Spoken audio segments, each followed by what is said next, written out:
আজকের ভিডিওতে আমরা গুপ্ত সাম্রাজ্য নিয়ে আলোচনা করব। আমরা জানি প্রাচীন বাংলার একটি সাম্রাজ্য হচ্ছে গুপ্ত সাম্রাজ্য। কুষাণ সাম্রাজ্যের পতনের পরে গুপ্ত সাম্রাজ্যের উত্থান ঘটে। যদি প্রশ্ন আসে কোন সাম্রাজ্যের পতনের পরে গুপ্ত সাম্রাজ্যের উত্থান ঘটে, উত্তর হবে কুষাণ সাম্রাজ্যের পতনের পরে। ভারতের ইতিহাসে স্বর্ণযুগ হিসেবে পরিচিত এই গুপ্ত যুগ। ভারতের ইতিহাসে স্বর্ণযুগ হিসেবে পরিচিত এই গুপ্ত যুগ। প্রাচীন ভারতের নেপোলিয়ন বলা হয় সমুদ্রগুপ্তকে। এই প্রশ্নটা অনেকবার এসেছে, বিভিন্ন প্রতিযোগিতামূলক পরীক্ষা এসেছে যে প্রাচীন ভারতের নেপোলিয়ন বলা হয় কাকে, উত্তর হবে সমুদ্রগুপ্তকে। গুপ্ত সাম্রাজ্যের শ্রেষ্ঠ শাসক, এই শ্রেষ্ঠ শাসকের যেই বিষয়গুলা এগুলা গুরুত্বপূর্ণ, যে কোন সাম্রাজ্যের শ্রেষ্ঠ শাসক কে। সেই ধারাবাহিকতায় গুপ্ত সাম্রাজ্যের শ্রেষ্ঠ শাসক ছিলেন সমুদ্রগুপ্ত। গুপ্ত সাম্রাজ্যের শ্রেষ্ঠ শাসক সমুদ্রগুপ্ত।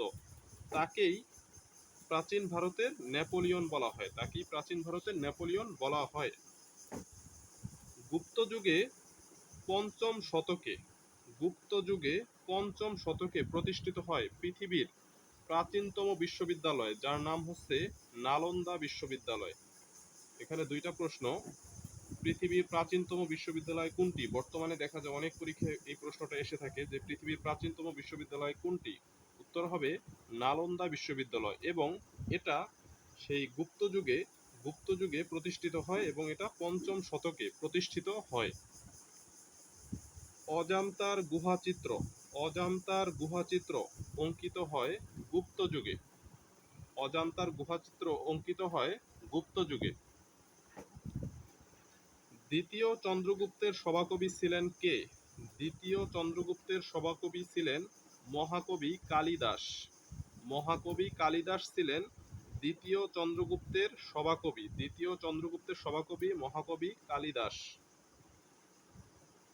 গুপ্ত সাম্রাজ্য প্রতিষ্ঠা লাভ করে কত সালে? উত্তর হবে 320 খ্রিস্টাব্দে। 320 খ্রিস্টাব্দে গুপ্ত সাম্রাজ্য প্রতিষ্ঠা লাভ করে।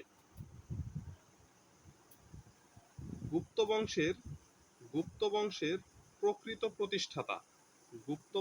প্রকৃত প্রতিষ্ঠাতা বা প্রথম স্বাধীন ও শক্তিশালী রাজা, যদি আসে গুপ্ত বংশের প্রথম স্বাধীন ও শক্তিশালী রাজাকে, প্রথম স্বাধীন রাজা বা প্রথম শক্তিশালী রাজা অথবা গুপ্ত বংশের প্রকৃত প্রতিষ্ঠাতা, এই তিনটেরই উত্তর হচ্ছে প্রথম চন্দ্রগুপ্ত। গুপ্ত বংশের প্রকৃত প্রতিষ্ঠাতা, প্রথম স্বাধীন ও শক্তিশালী রাজা হচ্ছেন প্রথম চন্দ্রগুপ্ত। এই প্রথম চন্দ্রগুপ্তের উপাধি ছিল মহারাজাধিরাজ। প্রথম চন্দ্রগুপ্তের উপাধি মহারাজাধিরাজ। সমগ্র বাংলা জয় করেন কে? উত্তর হবে সমুদ্রগুপ্ত। তাহলে আমরা এটা থেকে অন্তত এটা জানতে পারলাম যে সমগ্র বাংলা জয় করেন সমুদ্রগুপ্ত। প্রাচীন ভারতের নেপোলিয়ন বলা হয় সমুদ্রগুপ্তকে।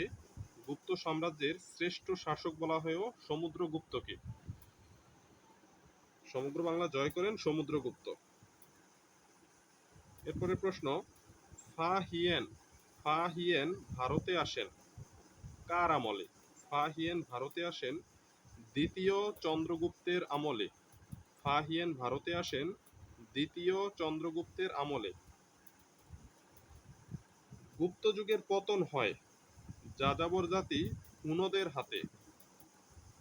হাতে। হুনদ ছিল যাযাবর জাতি।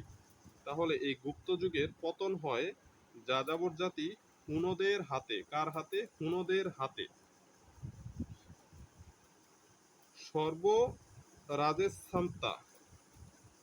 সর্বরাজস্বেত্তা উপাধি গ্রহণ করেন সমুদ্রগুপ্ত। সর্বরাজস্বেত্তা, এই উপাধিটার নাম মনে রাখতে হবে। সর্বরাজস্বেত্তা উপাধি গ্রহণ করেন সমুদ্রগুপ্ত। এরপরে শেষ প্রশ্ন, গুপ্ত সাম্রাজ্যের প্রথম স্বাধীন ও শক্তিশালী রাজা প্রথম চন্দ্রগুপ্ত। গুপ্ত সাম্রাজ্যের প্রথম স্বাধীন ও শক্তিশালী রাজা হচ্ছেন প্রথম চন্দ্রগুপ্ত। প্রথম স্বাধীন ও শক্তিশালী রাজা প্রথম চন্দ্রগুপ্ত। আজকের ভিডিও এই পর্যন্তই, সবাইকে ধন্যবাদ।